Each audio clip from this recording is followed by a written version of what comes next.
بینەرانی هێژای کوردستان 24 لە هەرچوەیەکەن سڵاتان لێبێ خۆشحاڵین لە پرۆگرامێکی نوێی بۆ هەمان بە ئێوەی هێژا شاد دەبینەوە. دیارە حکوومەتی هەرێمی کوردستان بڕیاری داوە یاخود هەنگاوی ناوە بۆ ڕێگریکردن لە سپیکردنەوەی پارە لە بازارەکانی جیهاندا یاخود ڕێگریکردن لە بردنەدەرەوەی پارە بە شێوەی نایاسایی کۆمەڵێک هەنگاوی ناوە هەروەها بۆ زێدەتر شەفافیەت لە چۆنەتی مامەڵەکردن لە دام و دەستگاکانی حکوومەت بڕیاریدا بە دروستکردنی هەژماری من یاخود هەژماری هاونیشتیمانیان و فەرمانبەرانی هەرێمی کوردستان. بۆیە لەم پرۆگرامەدا باز لە هەژماری من دەکەین، هۆکاری دروستبوونی هەژماری من بۆچی دەگەڕێتەوە، پاشان سوودەکانی هەژماری من چییە بۆ هاونیشتیمانیان و فەرمانبەرانی هەرێمی کوردستان بەگشتی. بۆ مەوەستە میوانداری هەرێک لە بەڕێزان هونەرجەمال گوتەبێژی وەزارەتی دارایی هەرێمی کوردستان و دکتۆر فەرات کاکەیی سەرۆکی بەشی ژمێریاری زانکۆی کاتۆلیک و دکتۆر ئەحمەد سەفا پەرلەمانتاری پێشووی ئەنجومەنی نوێنەرانی عێراق و ئەندامی لێژنەی دارایی. زۆر بەخێربێن بۆ پرۆگرامەکەم. هەروەها میوانداری چەندین گەنجی زانکۆ و هەروەها گەنجانی بەتوانان لەو باوەڕەدام کە لەم پرۆگرامەدا گفتوگۆ و گەنگەشەی ئەم بابەتە دەکەین. زۆر بەخێربێن سەرچاوان. دکتۆر ئەحمەد سەرەتا بە بێمە لای جەنابەت، هەژماری من بۆ دانرا، بۆ دەبێت دابدرێ؟ بەێ ئەف دەمێتە باش سڵاو بوو جەنابێتەوە میێوانت بەڕێز کاک دکتۆر فەرهاد و کاک هونەر و بان گەنجێت هێژا و بینەرێت کوردستان 24. حقیقەت ئەوە پێنگاوێکی پیرۆزە، پێنگاوێکی نییە، هاوشێوەی هەمی وڵاتێک جیهانەوێت پێشکەفتی و حتا ئەف وڵاتێت و ئەم بێژین ڕۆژهەلاتەوە ناوین دەولەتێت خەلیجی کە هژمارا من ڕقم مالی هەمی وڵاتەیە هەی ئەوە ژبیلی هەندێک و سیمای پێشکەفتنەیە و ڕێکخستنە کەرتێ مالی و بەنکی و ژیانە خەلکێ بەلێ وەکتە گوتی ڕێگریت کە تل سپیکردنا پارەی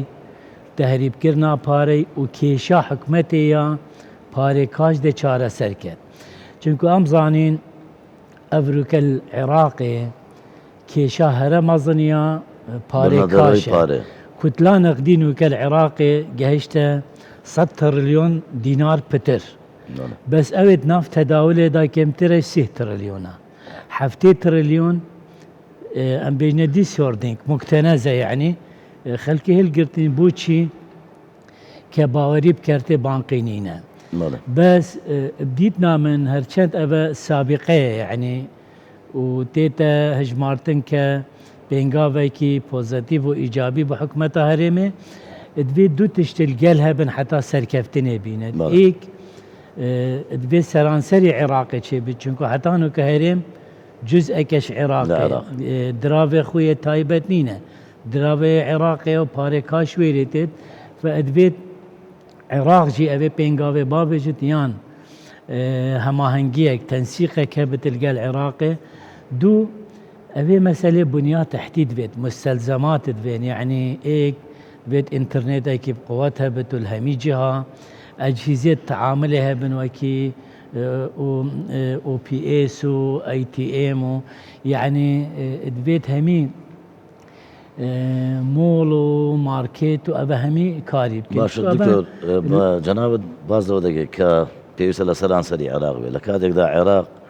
زۆر جار لە ڕووی پێشکەوتنەکانی هەرێمی کوردستان بربەستێک دروست دەکات یان لەگەڵی نایەتەوە. باشە ئەوە چۆن لەگەڵ عێراق ئێمە ئەو پرۆسەیە یەکان گیر بکەینەوە؟ یعنی مادەم حتان و کە ئەم بێژین کوردستان هەرێمێکی سەربەخۆنینە دراوێ خۆنینە سیاسەتە دراوی یعنی سیاسە مالی اتحادیە عێراق چێت کرد یعنی مەبێت بەنەوێت بەرهندی ئەبد بێت تەنسیقێکە بتلگەل عێراقی چونکە نوکە تولڤێرێ هەمی هاوڵاتیت کوردستانی هەرێکێ ڕقم مالیە خۆ هەبێت ژمارە خۆ و ڤیزە کارتا خۆ هەبێت بێت تەعاملێ ئەلکترۆنی بکەیت یعنی ئێدی پێویست ناکە تو پارێ کاش ڕاکی باشە تو تەعاملێ لەگەل عێراقت کرد ئەو پارە قەزدا من کە میزانیە هەرێمێ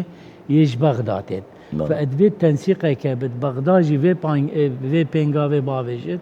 يان هماهنگيه كبت هر ريكه و اجبلي هنديكو سيستمي مي بانكي بيتا ابديت كرني يعني احتمالك هاك دكتور فراد كاختصاصي ويا سيستم دارای العراقي اك سيستم هرا باش كفتيه يعني كم ولات مايننو كتعامل باري كاش شدب كنتو برينو كجمات اخر كانوا كل اوروبا وامريكا لصديرة بردوه لصديرة بردوه ده سنة شو بلد تو باري كاش نابين يعني تو بشيويري همي تعامل فيزا كارتي وتعاملها الكترونيه فابا ايكش كون ذمه ماليه هر شخص كزانت شفافيه يعني ايدينين البيريك فقيره وخلال 2 ساعه 3 ساعه ببتا مليونير يعني ابا كشفت كذمه مالي و ديفتشون ومتابعه بصناعه تتكلم بس وكو خلاصه بينغافاكي بيروزا وبيشكفتيه كحكومه هرمي هابتي او مستلزمات بين پیدا ببت از بجم ده نجاحتين زور باشا دسوش كاك دكتور لاني باشي يان لاني خرابي ام هجماري منتشا اگر لاني خرابي بو سرتا سري ولاتاني جيهان معاملي بيو دكن بس انا ام سيستمي بانكي لجيهان حموي طبعا هر بزانستيك هر شتكينو كديت ناو مروفاتي جانبی باش و جانبی خراپی هەیە بۆ نمونە ئەو کەهرەبایە مە بەکاری دەهێنین کە ڕووناک دەکات و زۆر شتی دەوێت لە هەمان کاتە بۆ کوشتنی خەڵک بەکار دێت ئەگە نەزانی بەکاری بێنی بۆ نمونە ئەو کردیت کارتە کە دەکرێت ئەگە تۆ دیجیت نەمبەرەکەی شانزەکە و سێیەکەی پشتۆ لە لای یەکی تر بێت دەتوانێت پارەکەت دەربێنێت فدەبێ ئەو جانبە خراپەی ئەوەی ئایا خەڵکی ئێمە ئەو وعیەی هەیە لەو جانبە بەس لە جانبە باشەکەی ئێمە نابێت لەبەر جزئێکی بەسیتی دیسەدڤانتیج با بڵین ئێمە جانبە باشەکەی لا بدەین یەکێک لەوانە وەکو دکتۆر باسی کرد تۆ ڕێگری ینی ئەو قسەی کە سەرۆکی حکومەت وتی ئێمە لە ڕێگاکانی گەندەڵی دەبڕین ئەمە یەکێکە لە ڕێگا بڕینەکانی گەندەڵی من مۆزەفێکی حکومەتم بۆ نمونە من بین لەیلەتی وەضحا وەکو عارب دەڵێ پارێکی زۆر هاتە سەر حساب بانکەکەم چۆن کاش نابێ هەبێت دەبێ هەمووی لە بانک بێت تعاملەکان هەمووی دەبێتە بانکی فئەمە ئەم پارەی لەکوێ هات دیارەکەوێت تۆ معاملەت چییە خەرجت چەندە حتا بۆ نمونە معقول من موچەیەکم هەبێ بۆ نمونە ملیۆنێکە من مانیەک تێپەڕی من ملیۆنەکەم خەرج نەکردو ئەمە جێگومانە تۆ بۆ ملیۆنەت خەرج نەکردووە دیار تۆ سەرچاوەیەکی تر هەیە یعنی وایە دەکات تۆ مەلەفێکی مالیت لە لای حکومەتە بێ ئەمە 34 دەپارێزێ ئاسایشی ئابووری لەوەی کە تۆ ئەم پارەی دراوی تۆی نابێ بچێتە وڵاتانی تر دەبێت لە ناو وڵاتی خۆت بێت دوو ئاسایشی تەندروستیش حتا چکۆم ئەم مەسلەی دەرمان و مخدرات و ئەم شتانە بە هەمان شێوەیە چکۆم تۆ ئەگە هات و کۆنتڕۆڵت کرد بەڵام وەکو دکتۆر وتی ئەمە هەنگاوی تری دەوێت یان دەبێت حکومەت یاسایەکی تر دەربکات دوایمە بۆ نمونە ڕێژەیەک پارەی کاش وارد بێ بەدەستی خەڵکەوە بێت بۆ نمونە من نیسا من خۆم لە بریتانیا ژیاوە ماوەی 2 ساڵ لەوێ ئەگە پارەی کاشی زۆرت پێ بێ حکومەت دەیگرێت و دەبێت مڵکی حکومەت نابێ پێت بێت دەبێت تۆ لە بانک هەت بێت سیارێک دەکڕی ئەوەیە کە لە ڕێی هەژماری منەوە سەرچاوی داهات و سەرچاو ئابوورەکەی ڕوونە ئەمە بێلەوە کە ڕوونە لەوەیە لە ڕووی تێچوونیشەوە سوودی هەبێ بۆ نمونە ئیمڕۆژ لەوەی مامۆستا زیاتر بۆ حکومەی لە وەزارەتی دارایین ئەو نسبەی کە لیان وەرەگرێ ئەو نسبەیەکی کەمە بەڵام من متأکدم لە داهاتوو بانکەکان خۆیان بە بەلاش بۆ خەڵکی دەکەن ئەو پاریش وەرناگرن چۆن بۆ خەڵک ئەوان سیستەمی بانکی ئەوان بەکاربێنێ ئەوان سوود دەبینن لەو ڕووەوە تەکیدم خزمەتەکان باشتر دەبێت بەڵام وەکوتی ژێرخانێکی باشتری دەبێت ITM لە هەموو شوێنێکە بێت بۆ نمونە من ئەگە ITM لە ناو دایرەکەی خۆم هەبێتتر پێویست ناکە من بچمە بگەڕم بۆ نمونە بچمە مۆڵێک بۆی پارەکە ساکۆم لە ITMەکە هەمێستا خەریکن وا دەبینین پێما بێت ڕوو لە حکومەت دەکەم ئەمە کە کراوە حکومەت شتێکی زۆر هەنگاوێکی باشترشی ناوە یعنی ئەوە نیە یەک بانکی ملزەم کردبێت کە ئەو پارەکە بدە هەر بانکێک مجموعەیەک شروعی ئەگە تێدا بێت دەرگا واڵایە بۆی داخلی ئەم سیستەمە ئەمە یەکەمین هەنگاوی ڕێگرتنە لە گەندەڵی و هەنگاوێکە بە مۆدرێنکردن بۆ نمونە بەیانی جەناب داوای ویزەی وڵاتێک دەکەیت ئێمە دەبێت بچی حسابێکی بانک و نەخە تۆ حسابت هەیە کەشفێکی بانکیە بێتی زۆر بە ئاسانی ینی کار ئاسانیکی زۆر دەکات مزداقەتێکی زۆر دەدات بە خەڵک ینی بۆ ئیڤالیویشن وا بۆ هەڵسەنگاندنی باش و خراپ زۆر بە ئاسانیتر زۆر باشە بار و لە حکومەتی هەرێمی کوردستان زۆر جار لەوەتی ئەو هەژماری منە ئەو پرۆسێ دەستی پێ کردووە زۆر جار گوێبیستیەوە دەبین خەڵکی ئاسایی ترسێکی لە دڵ نیشتووە لەبەرەوەی پرۆگرامەکەی منیش بۆ هەمووانە پرۆگرامێکە بە تایبەتی بۆ خەڵک ینی دامان ناوە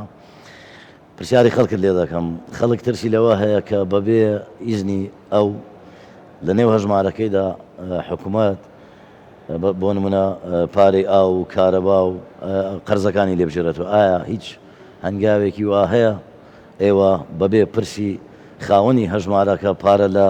لە من بجێڕنەوە لە هەژمارەکەم بڵێن ئەوە پارەی کارەبا و ئاو قەرزانە شتی وایە لە ئێوە سەرەتا بەنای خی گەورە میهرەبان سپاس بۆ ئەو دەرفەتە و خۆشحاڵم لە شاری دووهۆکی دەلال ئەمڕۆ لێرەم لە زانکۆی ئەمریکی مامۆستایانی بەڕێز و ئەو خوێندکارە بەڕێزان و لە خزمەت جەنابتان باز لە پرۆسەیەک و پرۆژەیەکی گرنگەکەین کە پەیوەندی بە داهاتووی توانین بڵێن سەرجەم دانیشتوانی هەرێمی کوردستان و ئایندەی موچەخۆران و فەرمانبەران و حکوومەت و کەرتی بانکیەوە هەیە کە بە بڕوای ئەمەی شەکل لە پرۆژە استراتیژیە گرنگەکان هەموو پرۆژێکیش کە سەرەتا لە دایکە بێ کۆمەڵی ناری بۆ دروستە بێ بەداخەوە بەشێکی زۆری لە نەزانین بەشێکی زۆری لە حەسادەت یعنی ئەم پرۆژەیە دەمێکە دراسە کراوە ساڵی ڕابردووە توانین بڵین بڕیاری لێدرا مانگی دوی ئەم ساڵ یەکەم هەنگاوی چۆباری جێبەجێکردنەوە سەرەتا نەخۆشخانەیەکی مناڵ بوون و ئافرەتانی هەولێر وەک تێست هەژمارەکەیان بۆ کرایەوە ماوەیەکی زۆر لە تێستا بوون چەند مانگێک دوایی نەتیجەکەیمان وەرگرتەوە و وەک تیمی پرۆسەی هەژماری من بە هەمانگی لەگەڵ وەزارەتی دارایی جا بڕیار دراکە هەنگاوی دووەم دەست پێکرێت لە سەرەتای مانگی ئەیلولەوە ئەمەوێت باسی و ئامارەشکەم کە دوایین داتای ئەوەی کە و فەرمانبەرانی لە ئێستادا لە سنووری پارێزگای هەولێر هەژمارەکان بۆ کراتەوە نزیک بۆتەوە لە 160,000 فەرمانبەر بڕیارە تا مانگی داهاتوو سەرجەم پارێزگای هەولێر تەواو بێ ئێستا ناو سنتەری هەولێرە توانین بڵین تەواو بووە چۆتە قەزاکانی کۆیە و سۆران و شەقڵاوە و چۆمان و ئەوانە دواتریش پارێزگاکانی تر دەست پێکە بەداخەوە گەوەی بۆ وەڵامێک بۆ پرسیارەکەی جەنابێت پرۆسەی کردنەوەی هەژمار پرۆسەیەکی زۆر تایبەت و پرایڤێت و شەخصیە بەبێ ئیزنی خۆت کەس ناتوانێت دەستکاری هیچ بڕەپارەیە بکات تەنانەت هیچ کەسێکی لە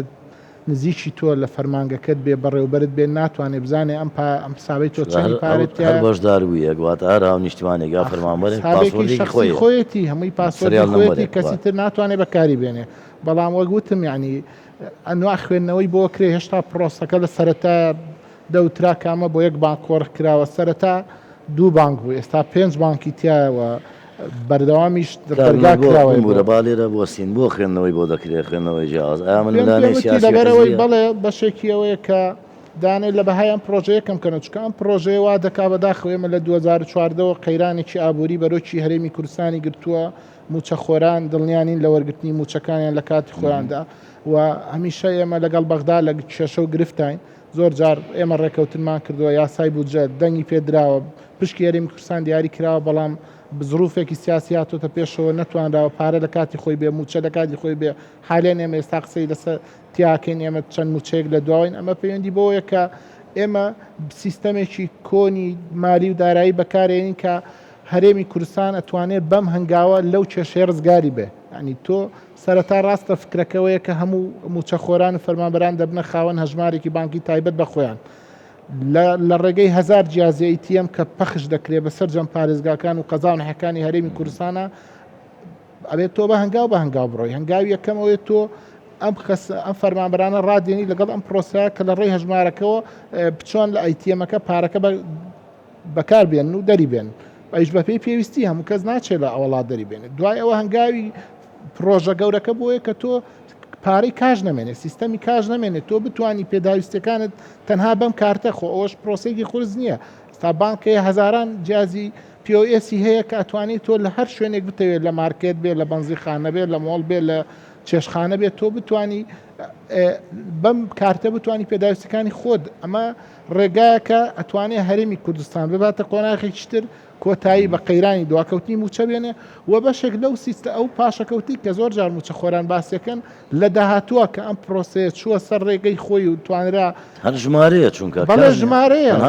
ئێستامە ئەگەر باز لە وڵاتانی زۆر وڵاتانی پێشکەوتوش نەکەین وڵاتانی چواردۆرمان کە چەندێک حەساریان لەسەر دەیان ساڵە دکتۆر شارەزایی باشتری وڵاتی زیندوو هەیە بەڵێ یعنی توانیوێتی بەم سیستەمە باقیە ناوخۆیە کە بەسراوی لە کاتێکدا کە بەهای دراوەکەشی بەرامبەر دۆلار ڕۆژ بە ڕۆژ دەداتەپین و لە ڕمانە بچووکترین پێداویستی تا گەورەترین پێداویستی تەنها لە ڕێی ئەم سیستەمی دیجیتاڵیەوە دابینەکە جا ئەمە باز لەو بکەم کە ئەمە ئێشتا کۆمەڵە بانکی تر لەسەر هێڵن کۆمەڵێ مەرج و شروتێک یەکێگە بەیەکێ لە مەرجەکانە بێمانە ژێرخانی دیجیتاڵیان هەبێ بۆی بتوانن نوێترین خزمەتگوزاری سەردەم پێشکەش بکەن تۆ بتوانی لە ڕێی مۆبایلەکەتەوە پارە تەحویلکەی پارەبەی ئەنوا کارەسانی هەیەەوە دکتۆر باسی ئەوەشی کردکات تێچووی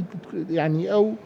ئینەی لە فەرمانبەران وەرەگیرە مانگانە بڕێکی زۆر کەمە بەراورد بە عێراق هەر بەراورد ناکرێت کە مانگی 2000 دینار لە موچە خۆرێک وەرگیرێ یعنی هەرەوەندەوە ویستم پرسیارەوە بکەم بڵێم نرخەکەی چەندە بۆ هاوڵاتیان گرنگە بزانن چەندی تێ نرخەکەی بە کۆی هەموو مانگێک تۆ 2500 دینار لێڕوە لە کاتێکا یەک دنیا خزمەت گوزاری لە ڕێی ئەم بانکەوە پێشکەش بە تۆ کرێ یەکێکتر لەوە ڕخنانی کە ڕوبەڕووی ئەم پرۆژە بێتەوە بۆ ئەمە تەنها لە ڕێگەی بانکی ئەهلیەوە بەداخەوە ئێمە ژێرخانی بانکی حکومیمان زۆر لاوازە پێم وابێ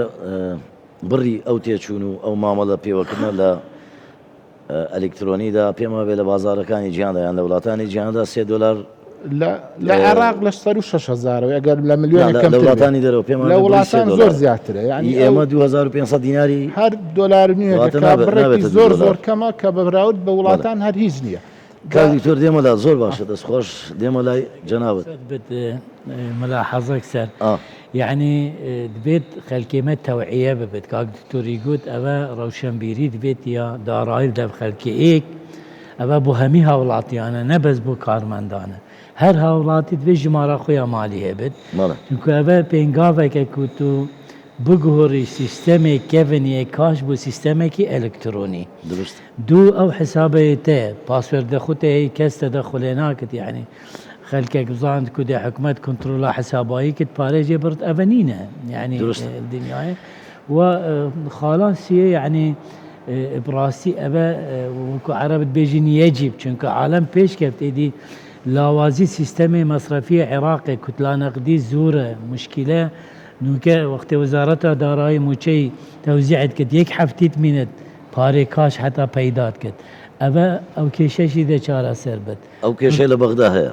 مەسەلەی پارەی کاش یەک سەعەت موچێت هەمی فەرمانبەر ئەمە دێمە لای جەنابتان ئەو بابەتە زۆر وابەستەیە بە قوتابیانی زانکۆ بۆ نمونە هەندێکیان لەوانەیە لە شارەکانی دیکەوە لە زانکۆ دەخوێنن لە بەشە ناوخۆیەکان دەمێننەوە زۆر جار پێویستیان بە پارە دەبێ لەوانەیە پارەیان پێ نەمێنێ حەزەکەم وان پرسیار لێ بکەن چکو دەبینی ئێستا ئەو قوتابیانە مەسەن ئێمە لە شاری دۆچین پێم وابێ یەکێ لە قوتابەکان شاری هەولێرە بۆ نمونە ئەمڕۆ پێویستی بە پارە دەبێت لەوانەیە لە ڕێی ئەو ئەلکترۆنیەوە زۆر خێراتر بەدەستیگاوەگەوەی لە هەولێرەوە باوکی یان کەسوکارەکەی لە ڕێی تەکسیەکەەوە یان بە بەریدەوە بۆی بنێرن چکو خۆم مەسەرم هاتووە لە دەرەوە بۆیان نردومەوە تەحویل کراوە لە ڕێی پێم خۆشە کرد پرسیارێکتان هەیە بەش بەشدار بن چکە بەرنامەکەم بۆ هەمووانە تۆ پرسیار دێە فەرمون بۆشی هەمووتان دەکا ببوورە من محەممەد ئەنوەر لە زانکۆی ئەمریکی بەش پەرستاری دەخوێنم پرسیارێکم بۆ جەنابتان هەیە کاتە مامۆستا پرسیکەوە مەسەلەی قەردی کارەبا و ئاو ئەو شتانە کە حکوومەت دەتانی بەبێ پرسیمە لەما وەگریتن یاخودنا وەزانتۆ بە شێوەیەک وەڵام داوە کە ئەو بەتەمای ئەو شتەی نینە وایە بەڵام دەتانی یاخودنا مانە ئەگەر بیاوێتن دەتوانی ئەو شتەی بەبێ پرسیمە ڕابچێشی یاخودنا ئەوە یەک دوو ببوورە کابنەر ئەو پرسیارە ببوورە جگە لەوەش کە دەڵێ سەبارەت بەو هەموو خزمەتێک کە دەکرێتن مانگانە 2500 دیناری عێراقیە ئەوەش توانای شتێکی سابتە یاخود بە پێی کات دەتانی زیاد بکرێت و زیاد بکرێتن چکەوە ئێستا 2500 بەڵام ساڵێک کە دو ساڵی کە زیاد دەبی یاخودنا دەستخۆش کابنەر جوابی هەردوو پرسیارەکەی دەوە بەنسبەت ئەوەی پارەی ئاو کارەباکە خەڵکێکێ ئێستا خۆی چێ لە سەرەیە پارە لە سەری کەڵەکە بۆ خانۆکە فرۆشیە ئەچێ سیرەکە بە خۆی نەزانانی و یەک دنیا پارەی لەسەر کەڵەکە بووە ئاو کارەبایە ئەنی ئێستا موبەڕیری خەڵک یعنی بە ئام چییە فەرمانبەرەوەی کە موچەکەی لە کاتی خۆیان نایە بۆیە ئەمیش ئیلتیزاماتەکانی خۆی جێبەجێ ناکە ئەگەر تۆ ئەم سیستەمە بچێتە سەرسکەی خۆی تۆ مانگانە لە کاتی خۆی لە 25 مانگ هەموو مانگای موچەکەت وەربگری وەک فەرمانبەرێک چییە چێک تۆ خۆت هەر لە ڕێی ئەپی مۆبایلەکەتەوە بە یەکین ئەم پارەیە بی بە دایری ئاو بە دایری کارەبا ینی ئەو قەرزی کە لەسەرتە بۆی کەڵەکە نەبێ ینی ئەوە بگرە کارەسانی هەتا خۆی ئۆکەی نەدا و بەڵێ بەڵێ بێ خۆی چکە خۆی خاوەنی حسابەکەی بە نسبەت ئەوەش ئەوە بۆ بانقەکان دانراوە ناتوانن لێلابن چکە تەجروبە کراوە و ئەو سعرە ثابت کراوە و لە داهاتوو شایە ئێمە ئێستا سەرقاڵی بنیادنانی بانکی نیشتیمانین کە بانکێکە هاوشێوەی بانکی مرکزی عراق بەکردنەوەی و دەست بەکاربوونی ئەو بانکە موچە خۆران فەرمانبەران سەرپشکەکرێن لەوەی کە هەژمارەکان لە بانکی خۆشە لەو بەنەوە کەی بە نیازن بکرێتەوە وڵی هەندێک ئیجراتی کەمی ماوەی ئەمە بەیانی تاسیسەکەی بڵاوخای بڵێ لە پێچە لە سەرەتای ساڵی داهاتوە بانکەکە دەست بەکار بێ لە ڕێ ئەو بانکەوە ئێمە یەک دنیا کاراسانی بۆ خەڵکەکەین ئەو سلفانە ئەو قەرزانی دومیەوە بوو نیاستان وانە بڕی تێچووی ئەم پرۆسەیە زیادکەن نییە پەیوەندی بە بانکەکانەوە هەیە و ئێمە گرێبەستمان لەگەڵ کردوون ینی ناتوانن لەو گرێبەستە لابن و ئەوە شتێکە بڕاوەتەوە کە بەو نرخە ئەوان تعامل لەگەڵ 2500 دینارە هەتا ئێستا سابت تۆ پرسیارت هەیە دێکەرم از هیویدارم هەندوو خولەکاش کاتە خوبدانە من کەرم ناوێ مازنە خودە میرابان از خێراتنەها هەمیان دکەم بۆ زانینگەها ئەمریکی ئەس بناف ئامێدی قوتابیمە لە بەشێ ئاسایش و استراتیژی مەزنترین دەرفەت بۆ من چێ بووی ئەو بوو و ئەس شیام مشقا خویا هاوینال سه مانگال سر پروژه هجماری مبکن و دست پیشخریه اف دست پیشخریه تیتا زانین وک مزنترین پروژه الجر رؤیای سرک وزیرانی کته دا سیستم بانکی پیش دخیت النف هرما کردستانه وکو هم همید زانین انجن گشپدانا آبور هر ولاته کی الدیف چوانیا باشیا سیستم وانه بانکی تیتا نیاساندن البر هنده اف پروژه باشیان زوریه تین اتنت نکدا بلکه پاشاروژه جیدا تو توێژنەوە لەسەر کردەوە بە چ دەرەنجامە گەیشتی لە توێژنەوە ویجا ادوێرێ دا ئەکو ئەم بەحسێ دەستپێشخەریە هەژماری متکەین کو تێدا موچە زیاتر 2 میلیۆن کەسان تێنە گوهارتن بانکێت حکومی بۆ بانکێت ئەهلی کو تێدا ئێکش مەزنترین باشە ئەوە کو سڕایە و نورaya موچە وەرگرتنê namînîtin yani کەس ناچێت لەمە دو نۆرە بگرێتە بۆ موچەکە طبیعی خاصەتەن ئەگەر ئەم سەکەنە خانەنشینان ئەم بینین مدەیەکی زۆر نورaya وەرگرتنە موچەی ئەتمینن خواستن گەرمێ هەنزانن هاوینێتمە چوانێنە و باشترین تشتێ دیژی ئەوە کو موچەخۆرانێت هەرێمێ دەیتایل بەردەستێوانە زانن مانگانە دەچەند پارە خەرجکەن چاوە دەخەرجکەن و هەر وەسان ئیشخڕا گرانترژی ئەوە سرڤرست بانکی دهێنە دەست خستن الهەرێما کوردستانە بۆ هەمی موچەخۆرانە و پاشی پاشەڕۆژێدا بۆ کەسانên دیژی شوانان jî وەرگرتنە قەرزایە بۆ هەموو هاوڵاتیان هەرێما کوردستانê ku têda bişên karên xwe pêş bêxin bû nimûne kertê giştî ku tişiyan daya nebtine yanî hawlatiyanên herêmê piştbestinê bi kertê hikûmî bigirin belku kertê giştî jî dek پرستاندن سرێتەکرێن پرۆگرامی بادینەوەن باشە نه باز پیچەکە دیگەڵ میێوانێ خۆ باخم گەلک سپاس بۆ سپاس بۆ پشکدارێت کاک دکتۆر فەرهاد ئەو گەنجە ئاماژەی بە شتێکی زۆر گرنگ کرد وتی سەرەگرتن نامێنێ نۆرەی موچە وەرگرتن بە تایبەتی ئەوانەی بەتەمەنن خانە نشینانی ئەم وڵاتە ئێمە زۆر جار دەمان بینی هاوینان هەمووی لە نۆرەی موچە وەرگرتن دەبورانەوە پێما بێ یەک دوو حاڵەتی ناخۆشی ڕوویدا بە ژیان لە دەستدانی هاونیشتیمانیانی خۆمان باشەمە بۆ لە ڕاگەیاندنەکان کاری لەسەر ناکرێ بۆ لە ڕاگەیاندنەکان ناگوترێ یەکێک لە سوودەکانی ئەم هەژماری منە ئەوەیە کە لەمە دووە خانە نشینان ئەوانەی بە ساڵات چوون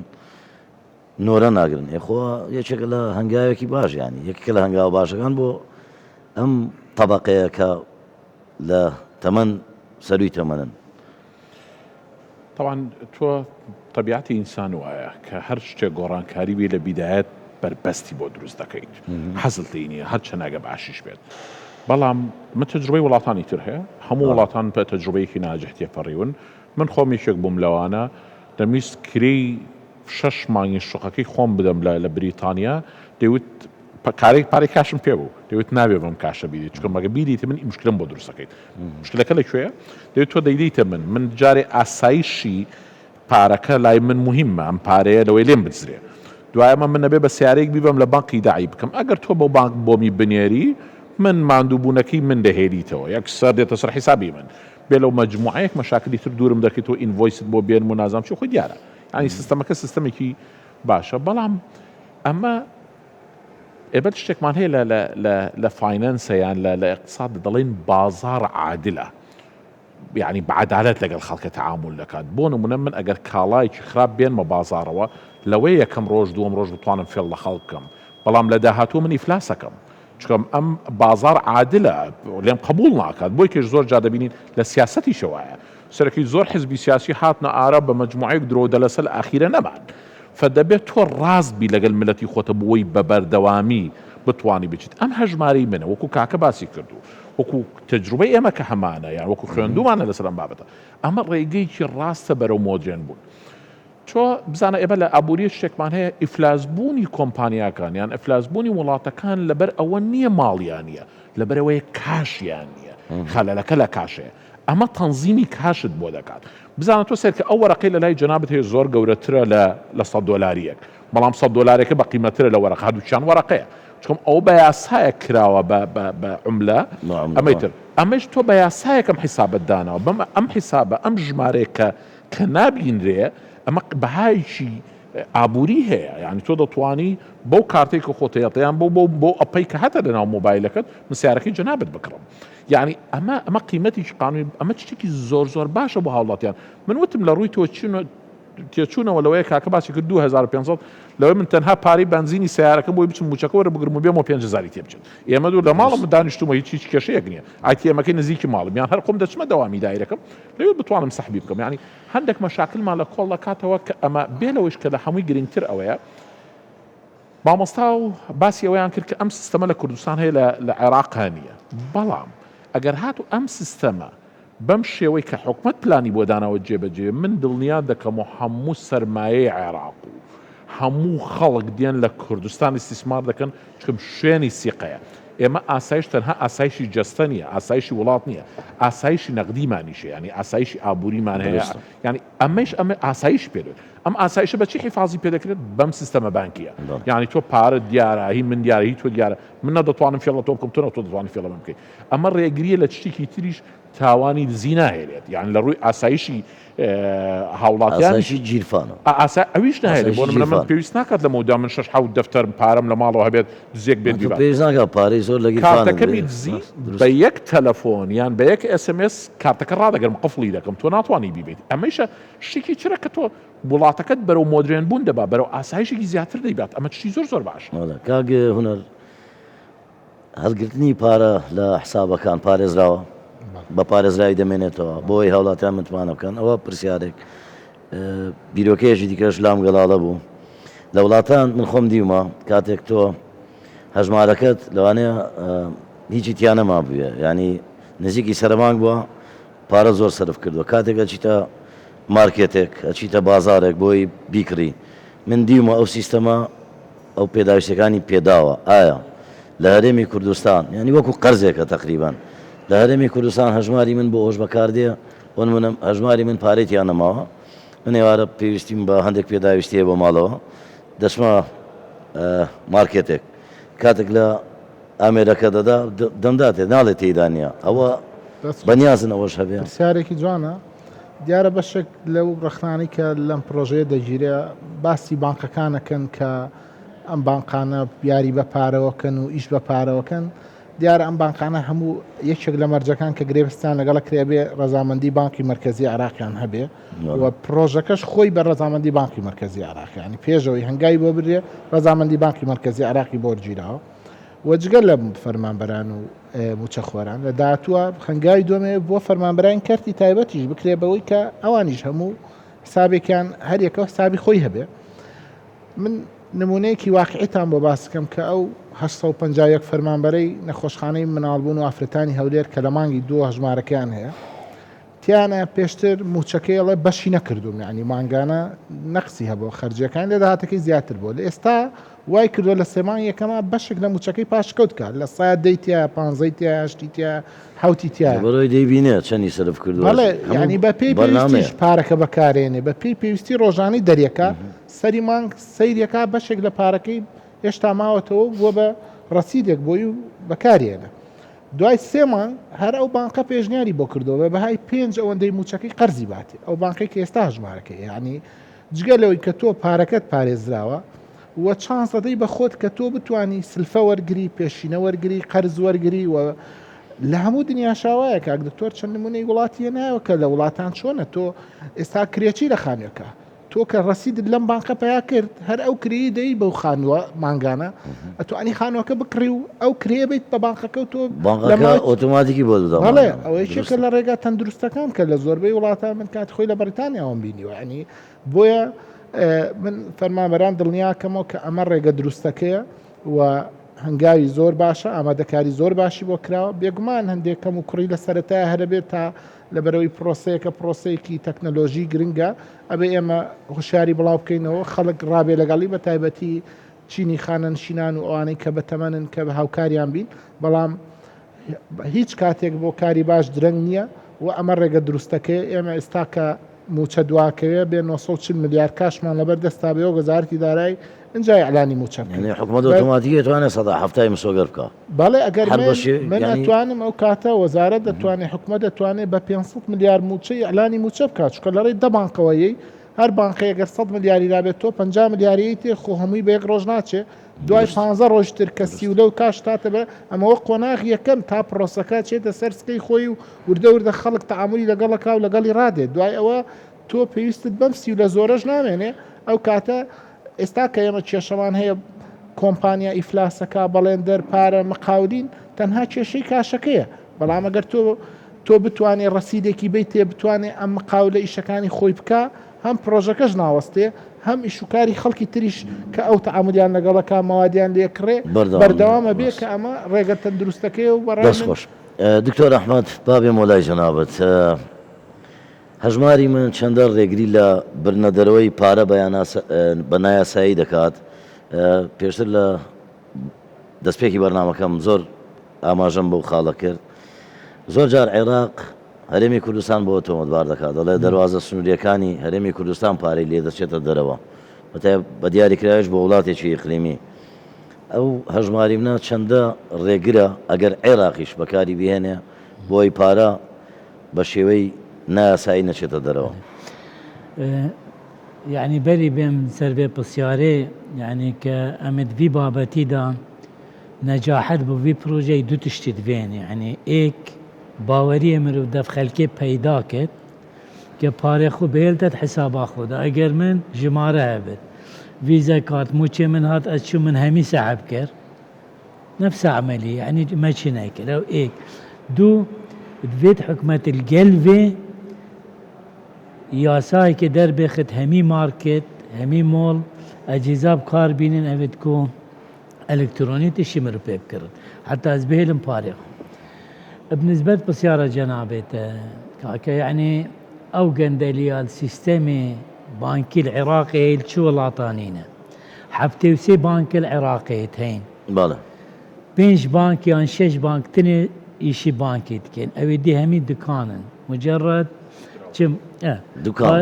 دكانن يعني بانك سيستمي بانكي دبيت مشاركة حكمتي بكت بقشة بيدانة بتنمية چونك همت ادبيات مالي واقتصادي دان عبور دو فلو دو تيار دو تدفقا تيارك مادية اك نقدية كالوبل مادي دبيت هر دو هندي اك بن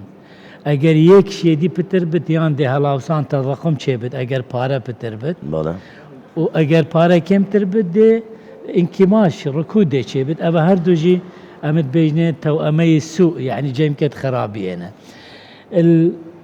دي تجربة من البرلمان العراقي كاكا يعني هرما كردستاني كان منفذت لي ايش عراقي منظم ترن كانت منفذ العراقي بشي دوامة رسمي حكمت لنامينت ميليشيات استلامت كان وداهات وتجارتها كيف اخو تذكرني او تهريباتي تاكرني المنفذ عراقي برشارة من هو خريكة يسا ولا ميد ما بس من هو يزور بس عادي دبيتا دراوشي الكتروني ام بنكانا ريغا لو بقرن باربا ناساي بنا شفافي بشتا دروا بالضبط دي ريجرت من دسبيك يجي قلت ابا ريجريه كي تماما ايدي كاس نشد نه تهريبا باري بكت هر بارك نه الا دولار هر بارك تو نشي تهريب بكي دو يعني مثلا ماني لاندرينج غسيل اموال ششتنا باري ايدينينا يعني هيك جبيري باري كان مليون بتجدرفه او باري نه شرعي باري يعني اقرش مخدرات هاد بيت يعني تجارتك نه شرعي بتش تسبيبك بيت ايدي افنا مينت طبيعي اتوقعت كم احتمال الهريمه شامبينغافا كي ناجح بس العراق اللي بوضعي مستحيله بينا بو چنكو ابا ريجريل قندليت كت ريجريل ام بيجين ماني اكوميليشن تراكم راس مال يانا شرعيت كت كاك بو جا 2021 ام البرلماني ما ماده كي قانوني كرتيدا أتمتت النظام المالي العراقي إلزام الحكومة يعني أو مادك إلزامية بو حكمتك همي منافذة يتحدودي وهمي سيستم إدارة العراقي بكتا إلكتروني تنفيذ نيكرن شنكو أو أصلا ريقرية المسألة كو جنابتك قوتي تهريبيان مسألة ششتنا باري بالله دست خوشي دكتور فرات إما دمي برشاري ودوكم خلشي إما هاون اجتماعي يعني إما ئاستی ڕۆشنبیری ئاستی هزری ئەوەی هەیە کە پارە هەڵگرێت لە بانکەکان زۆر جارێ مە لە هەرێمی کوردستان ڕۆژانە وڵی چەند حاڵەتێک هەبوو مەسەڵەن خەڵکێکها بە ملیار پارەی خەڵکی برد و ڕۆی و بزر بوو لە ناکاو یانەوە پارەی لە خەڵک وەرگرتەوە بۆ مامەڵەکردن و ئایا لە هەژماری من جێ بکاتەوە باشترەیان بیدا بە من مامەڵەی پێوە بکەم و دوایش چونکە ئەو حاڵەتە هەبوو لە چەند ناوچەیەکی هەرێمی کوردستان ئەمە زۆر گرنگە بۆ ئەوەی من تعامل لەگەڵ جەنابەت بکەم دەبێت تۆ حسابی بەنکی خۆتم پێ نیشان دەی منش حسابی بەنکی خۆمت پێ نیشان دەم ئەمجا دەتوانین تعامل بکەین ئەم وعیە دروست دەبێت ئەگە نەژبێ دروست دەبێت لەمەڕۆ بەدواوە کەسێکی وەکو ئەو برادرەی مجموعەیەکش بێ ناونەهێنا مەبەستم ئەمە دروست نابێت بۆ نمونە من کۆمپانیایەکم هەیە ئەگە حیسابی بەنکیم نەبێت ئیسپات نەبێت کە من پارەی تۆ لە لای من مەزمون دەبێت تۆ سیقە بە من ناکەی لەمڕۆ بەدواوە یعنی دەبێت شتەکان بە حسابات بێت بۆ نمونە ئیستا تۆ ئەمە پروڤە دەلیلە بۆ تۆ بۆ نمونە ئێستا من دەچم تەقدیمی ڤیزە دەکەم بۆ وڵاتێک پێم دەڵێ حسابێکی بانکیم بۆ بێنە حساب بانکیەکەیش چۆن تۆ هەژماری منت هەیە ئەم هەژماری منە گرنگێکی لەوەیە ئێستا زۆر وڵات هەیە تەنها هەندێک وڵاتانی تر دەڵێ بەس پێم بڵێ ڕەسیدت چەند هەیە هەندێک وڵاتی بۆ نمونە وەکو بریتانیا کە تۆ دەچی تەقدیمی ڤیزەکە دەڵێ 6 مانگ حرەکەی پارەتم بۆ بێنە چەند هاتووە چەند بەم هەژماری منە کەشف دەبێت تۆ چەندێتر پێویست ناکات تۆ دانیش بڵێ وڵی حەزم لێتی بچمە بریتانیا لێ ناگەڕن خەڵک چم زۆر ئاسای من وەکو فەرهادش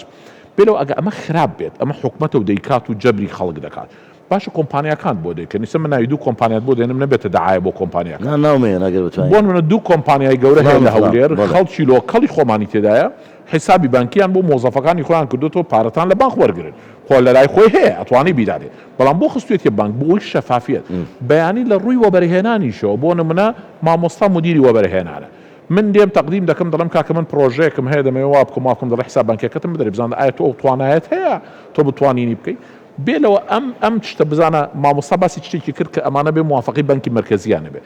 بانکی مرکزی ڕقیبە لەسەر بانکەکانی تر حرەکەی هەموو بانکەکان دەزانێت چەند پارە دێتە ناوی چەند پارە دەچێتە دەرەوە یعنی هەنە بانکەکان دەتوانن فێڵ بکەن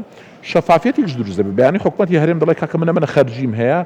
بە یەک کلیکێک لە بانکی مرکزی دەچێت و دەیدات حکومەتی عێراقی پێویست ناکە من بێم لجنەی دارایی و لجنەی مالی ئێمە و وەفد بێت وەفد بڕات کاکە ئەمە تا هەیە پێش دەسڵ دروست حرەکەکان زۆر ئاسانتر دەبێت دروستە با بگەڕێم وەلای گەنجەکان پرسیارتان نییە هەر تأكيد بۆ ئافنا دکتۆری ئەو بانقان اجتیماعکەن و کە دێڤە بێت و هەر بانقێک احتیاطی قانونی هەیە لە بانقا مرکزی یعنی هەر وەختێ پارە نەمینێت بانقا مرکزی زەمانە احتیاطی دروستە پرسیار دەبوو سڵۆڤ ڕێز بۆ هاوين آماده سپاس. یه نفر آماده بون ناو من حسن عبدالحلیم حسنه از قطابی کلیجا کارگیری و آبوری ما باشه کارگیری کار از سروک حکومت قطابی زانینگه امریکی ما بسیار من او بو کاک دکتوری کو اگر اف سیستم و هجماری من بیتا بلاف کرن اره ده چه ریگری الهنده کن کو او نخیر او هاتنو چونن مادن بهوشگر بصانهی تر لینه این کو کمتر لیب کن کو ریگری الهنده بکن کو مادن بهوشگر بجین نيت بله نه بلاف کرن زیادتر بله هو ما باسمان كنت تازلنا برنامج تو كادك هجماري من انتهى او حساباته ديار للان حكومته تو كشتيك ذكري للدروا هم يرونا باشكرا لجير شاوديري حكومته لجير شاوديري دزغا پەیوەندی دارەکانە معاملە دەکرێت ناتوانانی بە نایاسایی معاملە بکەی پێما بێ وانێ کاگونەر ئەوە ژێچێکە لەوەی کە ڕێگری لە شتێکی گرنگی باس کرد باسی مادی هۆژوەری کرد ئەمە تەنها بە هەژماری من حل نابێت چکەم هەژماری من ئێستا بۆ مۆزەفینی دەوڵەتە طبعا دەبێت ئەمە لە ئایندە ئێمە باسی ئایندەش دەکەین لە ئایندە دەبێت ببێتە کەرتی تایبەت کەرتی تایبەت گرنگترە بۆ چکۆم تەهەڕووبی زەریبی هەیە واتە لە زەریبە نەدەن فەمە بۆ ئەوان زەڕورترە وەکو لە حکومی دەبێت حکومەت خەنگاوی سێمین ئینشاءڵڵا پەرلەمانی داهاتوومە بێتە پرۆژێکیش بۆ حکومت دەتوانێت یاسایەک دەربکە بڵێ لە $2,000 یان لە 2 ملیۆن دیناری کاشت فێ بگرم مصادرەی دەکەم و حکومت دەدەم وا دەکەم ئەمە وا دەکات ڕێگری لەوی شە بکات لە وڵاتانی تر پارەی کاش سببی ئەساسی مەنعکردنی تیجارەتی دەرمان و تیجارەتی غیری شەرعیە كلامك ايوه رواش من قطابي عبد السلام فرج قطابي كوليجي برستاري مرحلة دوما من ليرو برستاري بوما مستعان هيا سبارد بسبيكر نوي بارا باشا سيستمي بانكي الكتروني تاتشرا ديك ريگري لسبيكر نوي بارا دكتن كله سادا سبيكر نوي بارا شتكي زور بابوا ناويما بو برسي سپاس کەس کەمەوە پرسیار ئەوە سپیکردنەوەی پارە بوو کاک هونەر پرسیارەکەی ئاراستی جناب بوو فەرمو خاتم قارەبین قوتابیا زانکۆ ئەمریکی بەش ئەلکترۆنی و پەیوەندیە مە بەحسێ پەروەردەکردنەوە گشتی کرد و پرسیارە من فێرە ئەوە مە بەحسە خۆنەنشینیەژی کرد کەیسە خۆنەنشینیەدا ئەم دچەوە ئۆنکۆهین وەکی بەرپرس دینچەوە ئەمانەت دەنە خۆنەنشینە کە ئەم زانین یعنی تشلەوەی پەروەردی و gelekê masiyetên dînçawa emanetê bi wan naçegerin ku parêwaz banqêda ber kartê yani çon mamalê pîyo bikenewanê ke mesela şon canan pirsiyareke çünkü em hemî zanîn bu nimûne dê ku babet me yani ew perwerdenîne ku mesela em şên mobaylê zîrek pêwîstî bi tu heye pêwîstî bi yekê ke معاملەکەی بۆ و هەر vê کەیسێدا me goتî ku mesela vê password and username yani vê gelek nihênî bin vê haletî da dê keyse hawer çi bî an ku çareseriya bu vê keysê çi bî gelek spas دەست خۆش بەڵێ سەبارەت بە سپیکردنەوەی پارەکە سپیکردنەوەی پارە بەڵێ پێشەوە ویستم تەوزیح هەبم لەسەرەوەی کە ئەو بانکانەی کە بەشداری لەم پرۆسەکەن هەر یەکیان 250 ملیار دینار احتیاتی بانکیان هەیە لە بانکی مرکزی عێراقەوە ڕقەمێکی گەورەیە کە زمانێکە بۆی کە 250 ملیار دینار بەڵێ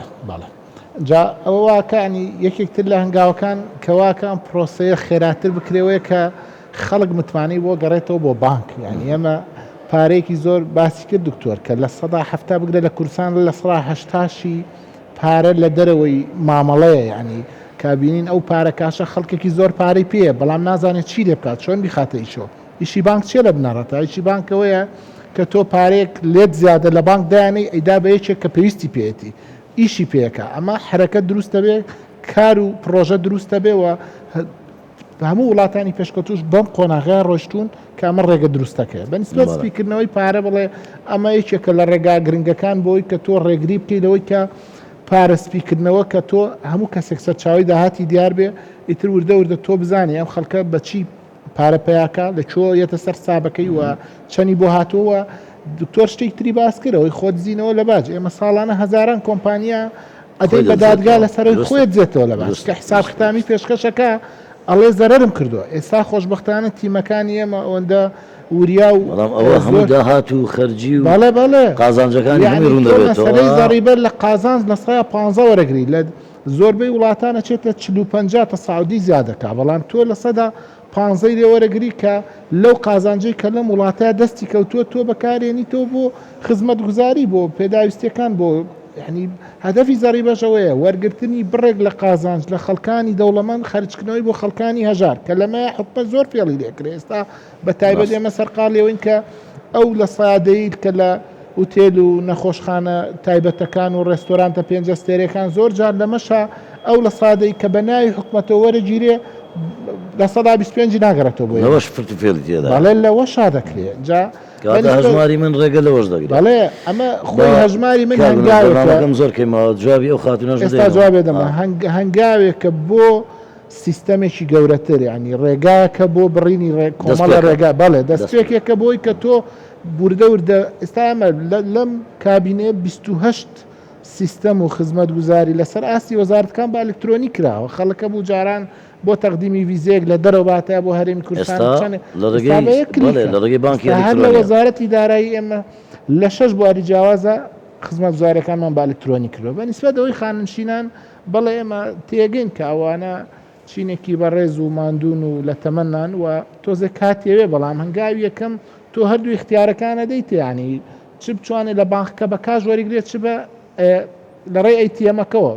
پرۆژەکە پرۆژێکی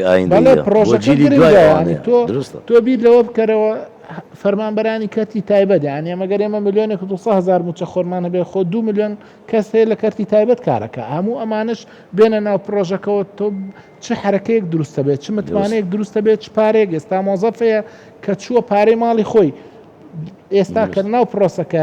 موچەکەی لە ڕێ هەژمار بن وەرەگرێ پارەی هەبوو لە ماڵەوە هێناوێتی ئێستا خچێ لەسەر سابەکەی ڕەسیدێکی پیاکردەوە بانکەکە پێشنیاری بە کردۆ چەندێک قەرزەوێ بە پێی حەجمی چەند موچەی خۆی قەرزیشی باتێ و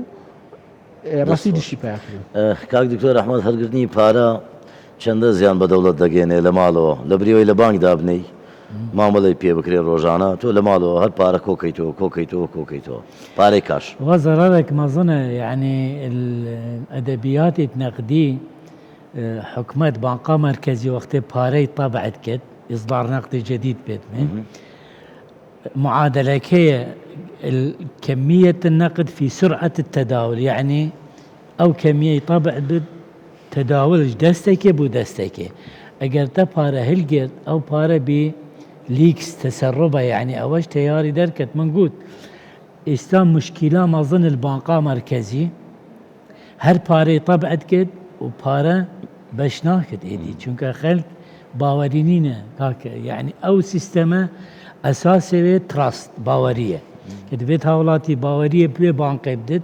باري خو بهيلت يعني من بوي خاتينت بيجم هجمارة من نهينينينا